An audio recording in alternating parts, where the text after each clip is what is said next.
Hello everyone, welcome to Nachketa Uttam classes.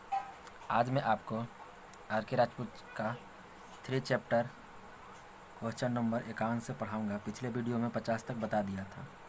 देखिए 51 number question कह रहा है a paper capacitor is usually available in form of, तो rolled foiled, मतलब पेपर कैपेसिटर किस तरह से रहता है, तो इस तरह से लपटा हुआ रहता है इसके ऊपर, ठीक, मतलब रोल के रूप में, ठीक, मतलब गोल रहता है, इस तरह से लपटा हुआ इस पर रहता है पेपर, ठीक, चारों ओर। भी हो गया। 52 air capacitors are generally available in the range. Air capacitor का रेंज कितना होता है, तो 10 से 400 पिको फैराड, ठीक।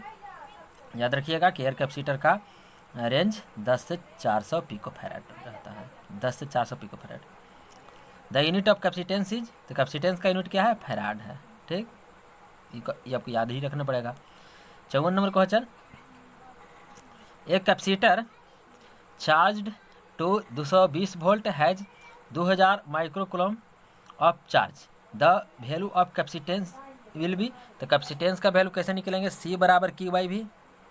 क्यू कितना दिया हुआ है 2000 और भी कितना दिया हुआ है 200, कैंसिल हो गया 10।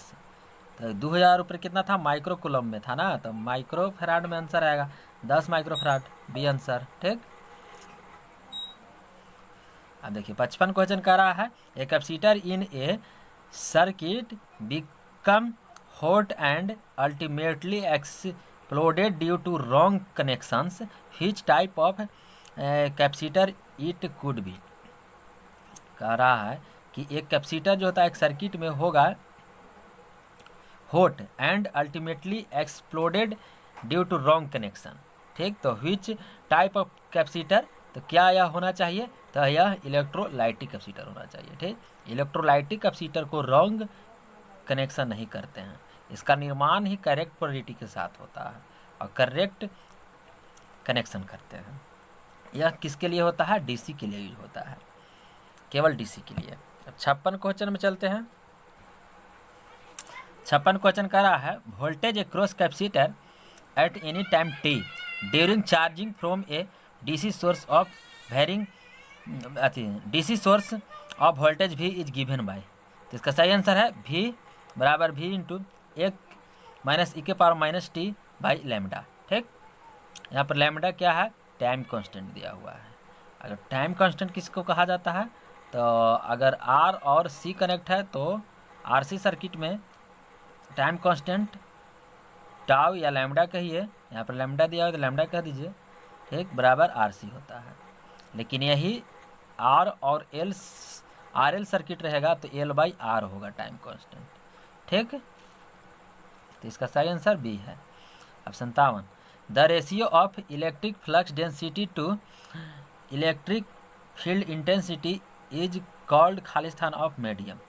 तो देखिए डी बराबर एप्सिलॉन, ये जानते हैं। इसमें क्या पूछ रहा है, the ratio of electric flux density, तो इलेक्ट्रिक फ्लक्स डेंसिटी डी हो गया, ठीक, to electric field intensity E हो गया, यानी डी बाई ई क्या होगा, तो डी बाई एप्सिलॉन होगा, क्योंकि डी बराबर एप्सिलॉन ई होगा, ठीक। तो ई इधर आ जाएगा तो डी बाई ई बराबर एप्सिलॉन, यानी एप्सिलॉन क्या है, तो परमिटिविटी है, ठीक। तो B is the right answer. 58 energy stored in the electric field of a capacitor C when charge from a DC source of voltage V is equal to, तो कितना 1/c 1/2 C we square joule. ये तो आपको पता ही है कि energy store capacitor में कितना होता है 1/2 सी वी स्क्वायर, ठीक। 59 number question the absolute permittivity of free space is given by, तो फ्री स्पेस का एब्सोल्यूट परमिटिविटी कितना होता है 8.854 गुना 10 के पावर माइनस 12 फैराड पर मीटर, ठीक। परमिटिविटी का यूनिट फैराड पर मीटर होता है, आपको याद रखना है। और मान एब्सोल्यूट परमिटिविटी का 8.854 गुना 10 के पावर माइनस 12 फैराड पर मीटर होता है, ये भी आप याद रखिएगा, ठीक। एप्सिलॉन बराबर एप्सिलॉन नोट एप्सिलॉन आर होता है, ठीक। तो परमिट इसका एप्सिलॉन आर का मान क्या हो जाता है 1 होता है। इसका मान क्या होता है एब्सोल्यूट परमिटिविटी का यही 8.854 गुने 10 के पावर -12 फैराड पर मीटर। अब 60 नंबर क्वेश्चन कह रहा है कि the relative permittivity of free space is given by, तो 1 होता है रिलेटिव परमिटिविटी फ्री स्पेस के लिए 1। ठीक। Electric field intensity is a खाली स्थान क्वांटिटी। इलेक्ट्रिक फील्ड इंटेंसिटी क्या है एक वेक्टर क्वांटिटी है। ठीक, क्योंकि इसका डायरेक्शन और मैग्नीट्यूड दोनों होता है इसलिए वेक्टर क्वांटिटी है। अब 62 when 4 volt EMF is applied across A 1 farad capacitor it will store energy. तो स्टोर एनर्जी क्या होता है 1/2 CV² होता है। तो 1 फैराड है तो 1 फैराड गुने वोल्टेज 4 है तो 4 चौके 16, इसको काट दीजिए तो कितना हो गया 8। तो ये 8 आंसर हो गया, यानी 8 जूल आंसर डी सही। 63 नंबर क्वेश्चन बोल रहा है with steady DC voltage from a battery applied to a capacitance after it charge to the battery voltage the current in the circuit. कह रहा है कि विथ स्टेडी DC वोल्टेज, ठीक, steady DC voltage के साथ एक बैटरी से apply करते हैं एक कैपेसिटेंस, यानी एक कैपेसिटर को बैटरी से अप्लाई करते हैं आफ्टर इट चार्जेज, इसको चार्ज के बाद, ठीक, to the battery voltage the current in the circuit. तो करेंट क्या हो जाएगा तो देखिए is smaller for larger value of capacitance is greater for larger value of capacitance is 0 for any capacitance value.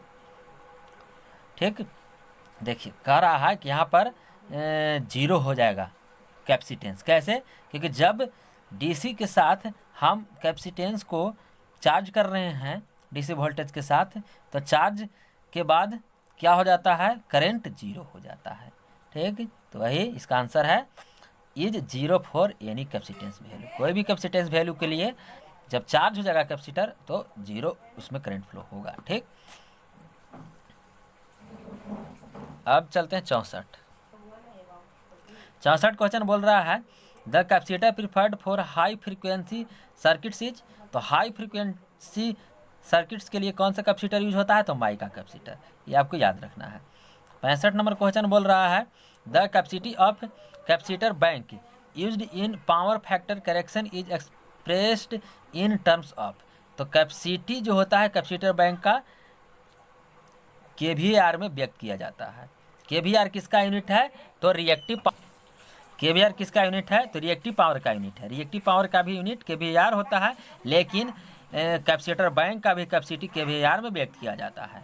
अब चलते हैं 66 नंबर क्वेश्चन। 66 नंबर क्वेश्चन में कह रहा है while testing a capacitor with ohm meter. ठीक, ओम मीटर के साथ कैपेसिटर को टेस्ट किया जाता है। ठीक, if the capacitor shows charging, यदि कैपेसिटर चार्जिंग दिखाता है but the final resistance reading is approved, लेकिन फाइनल रेसिस्टेंस रीडिंग क्या होता है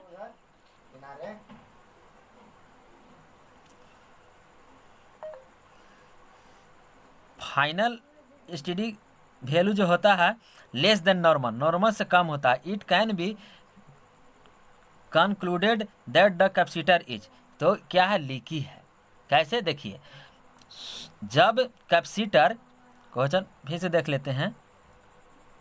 व्हाइल टेस्टिंग ए कैपेसिटर, ठीक, कैपेसिटर को टेस्ट किया जाता है विथ ओम मीटर के साथ। ठीक, ये कैपेसिटर है, इसको ओम मीटर के साथ क्या किया जा रहा है टेस्ट किया जा रहा है। If the capacitor shows charging, यदि कैपेसिटर चार्जिंग दिखा रहा है, जब चार्ज है कैपेसिटर तो इसमें करंट 0 फ्लो होगा, करंट फ्लो नहीं होगा। ठीक, but the final resistance STD is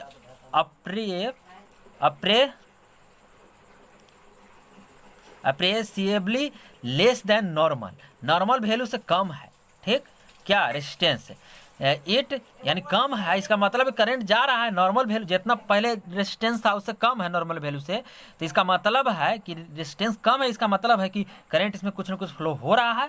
ठीक, यानी करंट 0 नहीं है, तो it can be concluded that the capacitor is, तो लीक, यानी कैपेसिटर लीक है, इसीलिए करंट कुछ फ्लो हो रहा है। ऐसे करंट फ्लो नहीं होना चाहिए था, 0 करंट फ्लो होना चाहिए था, लेकिन करंट कुछ फ्लो हो रहा है, इसका मतलब है कि लीकी है कैपेसिटर।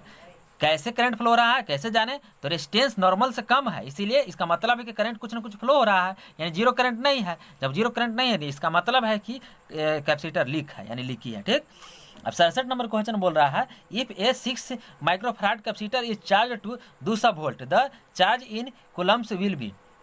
क्यू निकालना है, इसमें भी दिया हुआ है और सी दिया हुआ है, तो सी बराबर क्या जानते हैं, क्यू बाई भी जानते हैं, तो निकालना क्या आपको, क्यू निकालना है, तो क्यू बराबर हो जाएगा सी भी, तो सी कितना दिया हुआ है, सी दिया है 6 माइक्रोफैराड और भी दिया है 200 वोल्ट, तो कितना हो जाएगा 6 दूना 1200 micro coulomb. C is the right answer.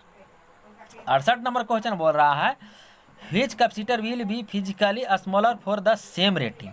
Same rating के लिए कौन सा स्मॉलर है, फिजिकली स्मॉलर कौन है सेम रेटिंग के लिए, तो सिरामिक कैपेसिटर है। ठीक, A is the right answer.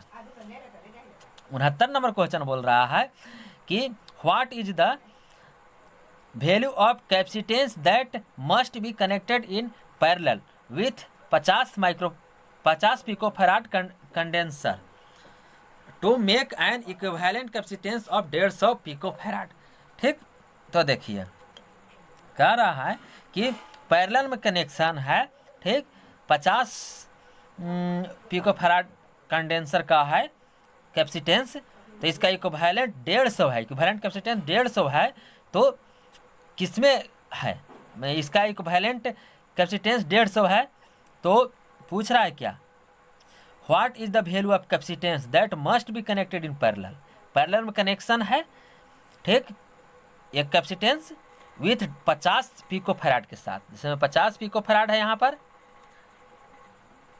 Parallel में कनेक्शन है का कैपेसिटर, ठीक, और इसका इक्विवेलेंट कितना है 150 है, यही बोल रहा है, तो यही वाला निकालना है आपको, इसको मान लेते हैं सी। जब पैरेलल में है तो सीरीज वाला का कंडीशन लगेगा, यानी 50 प्लस सी बराबर 150। ठीक, तो सी बराबर कितना 100, तो 100 आंसर हो गया, 100 पिकोफैराड।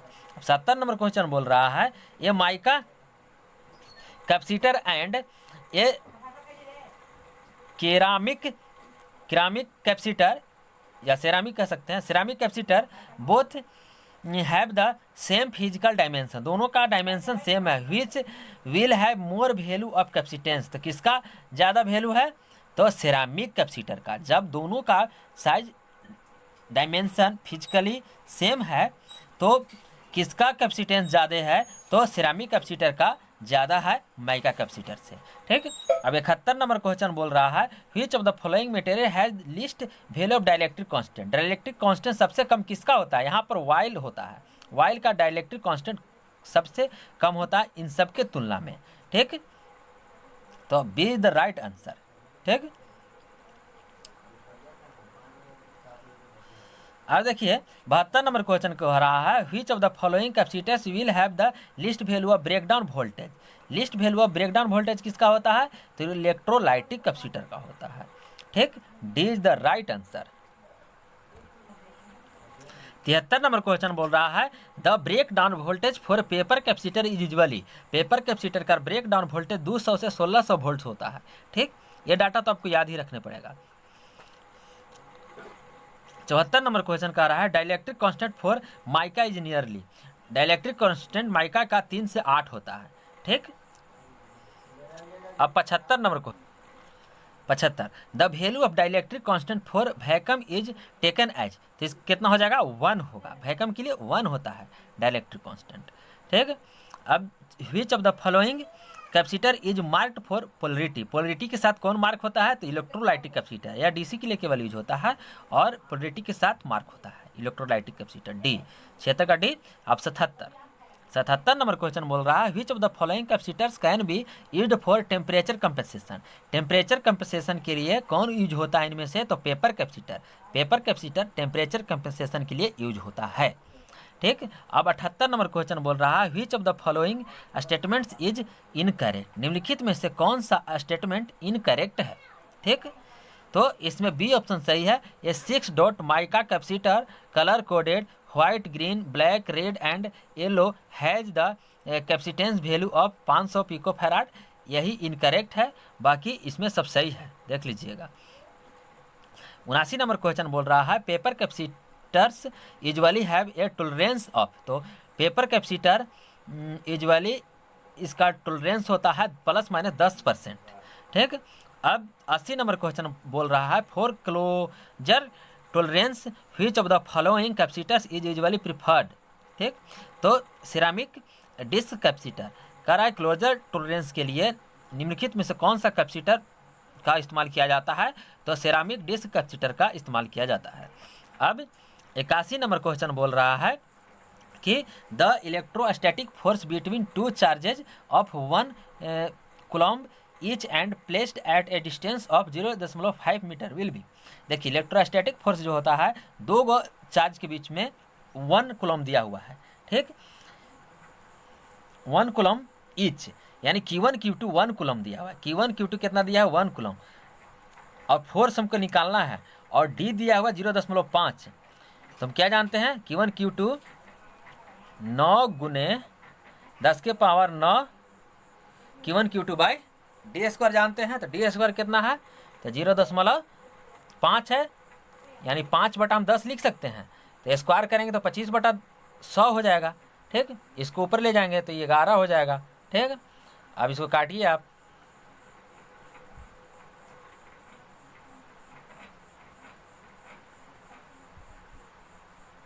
इसको आप हल कीजिएगा तो आपके पास आंसर आएगा 36 गुने 10 के पावर 9। ठीक, देखिए इसको हल कर देता हूँ अच्छा से। देखिए यहाँ पर क्या है, तो हमारे पास कितना था पहले से, तो F बराबर होता था Q1 Q2 by 4 pi epsilon not D square जानते थे। Q1 Q2 1 है तो 1 गुने 1 1 और 1/4 पाई एप्सिलॉन नॉट और एप्सिलॉन आर का मान कितना हो जाता था, तो 9 गुने 10 के पावर 9। ठीक, और डी स्क्वायर नीचे है तो डी स्क्वायर है यानी 0.5 है, तो 0.5 है तो आप क्या कीजिएगा कि 5/10 लिख सकते हैं। 0.5 को आप 5/10 लिखिएगा तो कितना हो जाएगा 1/2 आ जाएगा। तो 1/2 के होल स्क्वायर लिखिएगा, यहाँ पर आराम से लिख सकते हैं। तो कितना हो जाएगा, तो यहाँ पर हो जाएगा क्या, तो 9 गुने 10 के पावर 9 और 1/4 हो जाएगा, तो 4 ऊपर चला जाएगा तो गुना हो जाएगा, यानी 9 चौके 36 गुने 10 के पावर 9 न्यूटन। तो यही D is the right answer. ठीक, अब चलते हैं 82 में। 82 क्वेश्चन कह रहा है the units of volume charge density are. Volume charge density का यूनिट क्या होता है, कूलम्ब पर मीटर क्यूब होता है। सी ऑप्शन सही है। ठीक, कूलम्ब पर मीटर क्यूब, यहाँ बी है, बी के बाद जो सी है दिखाऊंगा आपको। कूलम्ब पर मीटर क्यूब, इसका सी आंसर सही है। किसका यूनिट होता है यह, तो यह होता है यूनिट ऑफ वॉल्यूम चार्ज। ठीक, वॉल्यूम चार्ज डेंसिटी का यूनिट कूलम्ब पर मीटर क्यूब होता है। अब 83 क्वेश्चन। चलिए अब नेक्स्ट वीडियो में मिलते हैं, वीडियो लंबा हो जाएगा। धन्यवाद।